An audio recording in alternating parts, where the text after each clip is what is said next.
Today, I am on a mission. You see, out of all the 151 Pokemon in the Kanto region, there's only one I am missing. Gengar. That sneaky, mischievous, ghost Pokemon hiding somewhere in the shadows. But today, I've got a plan to capture him. I know Gengar loves mischief, so I need to lure him in. But how? Well, by sculpting him. With every chunk of clay added and every detail, I'll draw him closer until I've got him trapped in clay. It's time to bring this Pokemon to life and finally catch Gengar. Let's get to it.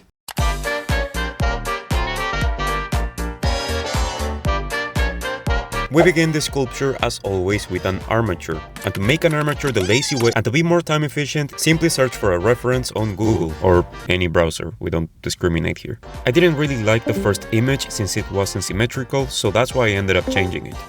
Usually at this point I will tell you to use some sculpting wire to have a strong foundation for your characters, but considering Gengar has some T-Rex arms and some, well, short legs, I don't know, I couldn't really think of anything funny. We won't need sculpting wire for this one, so we can jump straight into using aluminum foil. Please always remember to treat your materials very carefully.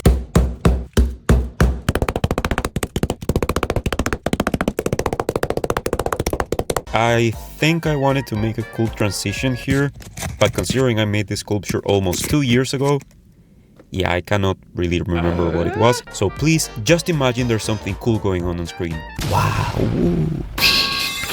Anyways, time to introduce the main character of this story, Sculpey. Sculpey. Now we have to cover the entire thing in clay, and to do so I personally like using a pasta machine that I totally bought for how useful it is and not for how satisfying it is. And well, there's not much for me to say on this part, considering all Gengar is an egg. An evil egg. If you've watched other videos of mine, you'll know that I am constantly saying that the good guys have softer, rounder features, while the bad guys look more pointy. So all Gengar is that.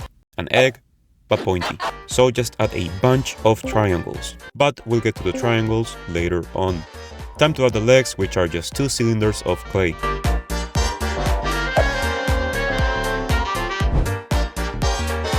And now time to add the triangles. Okay, that was not that later on. Anyways, add the ears. No, wait, they can't be ears since there's 3 of them. Just add them horns or antennas or whatever you want to call them, okay? And also add the arms, which are also 2 cylinders just like the legs, but slightly longer, and they get slimmer the closer you get to the fingers. At this point you are most definitely in awe with my narration of this sculpture, but I hope you understand that, well, there's not much going on here.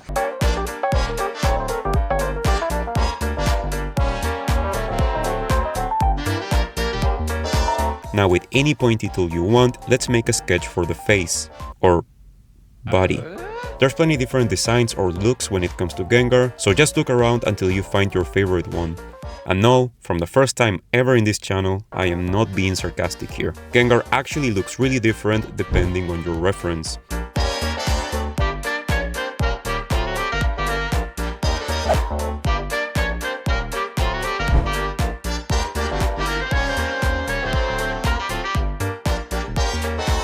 Time to add more triangles, this time as his spine. I really should just sculpt a normal human being at this point so I can feel smart calling every single muscle the right way.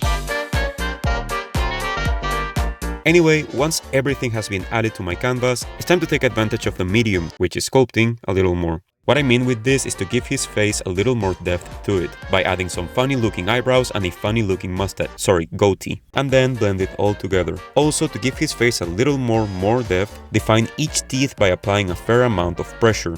And I also started defining the tongue.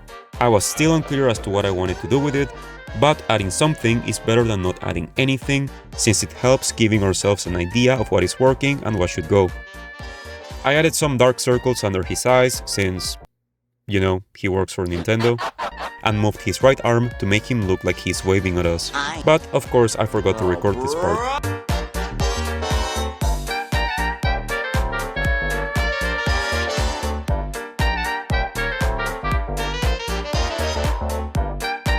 And also define his little toes, which are just more triangles. Wow. I should upload this to FitFinder, but here it is, for free, on YouTube. You're welcome.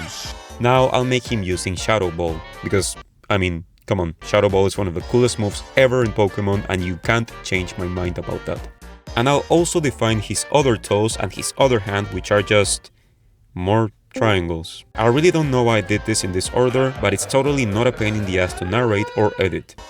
Time to add more... Jesus Christ, more triangles. Alright, never mind, I hate this design. And now I added some of the shadow to the ball in the shape of, you guessed it, more triangles. Alright.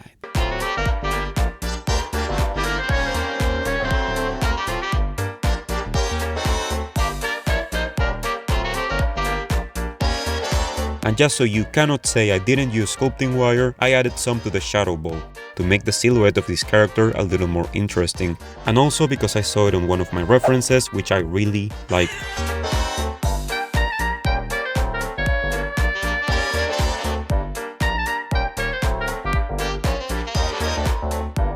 And as the last step of the sculpting process, I added more triangles. Okay, I'm not even going to say it.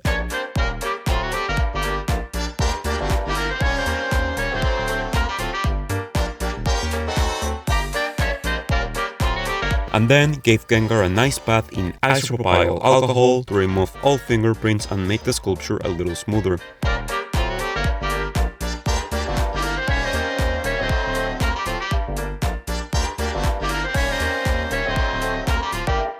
It's now time for Gengar to go into the oven at 275 nonsense or 130 Celsius for an hour. In that hour that Gengar is burning in hell for having so many triangles, I recommend looking for a color palette that will work for you, since once again, Gengar has a lot of different styles and shades, especially on his main color, purple. Once Gengar is done baking, it's time for some sanding to make it smoother.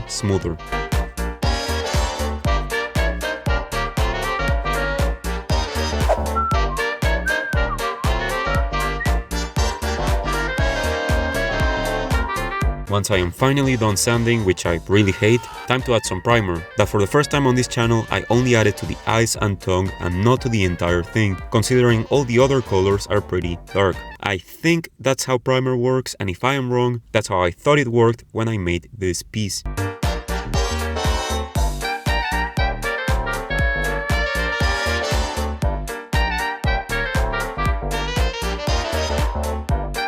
Time to cover his entire fatey. Yes, that's how I'm calling his face, being his body, in plum. Can we just call it purple, please?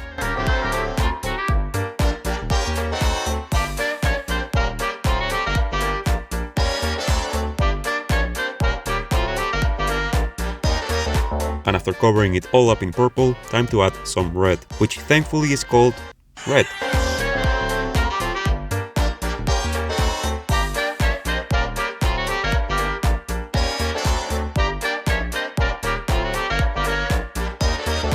I also wanted to show some of my artistic skills by adding some other colors like orange and light blue, so we'll have to see how this goes. And also added some pink for his tongue.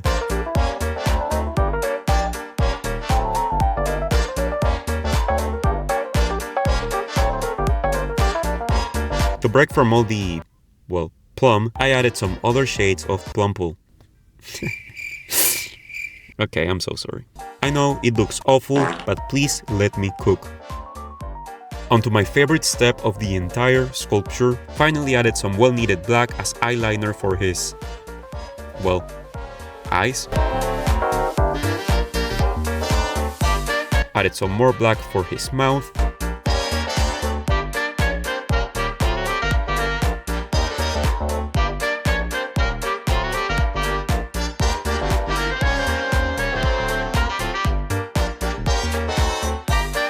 And of course added the eyeballs, which was not nerve-wracking at all.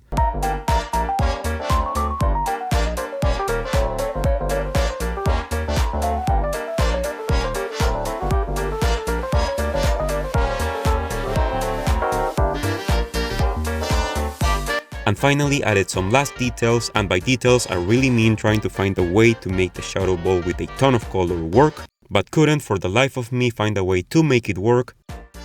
So I ended up covering pretty much the whole thing in black. And this is the end of this sculpture. A pretty simple but fun character to make if you don't mind some triangles, that is. But wait, if you would like me to make a sculpture of your profile picture, all you have to do is subscribe, take a screenshot and send it to me over on Instagram. Comment down below what you think of this sculpture and what should I sculpt next, and come back again next Friday. Okay? There's more videos for you to watch right now, so don't wait till next Friday.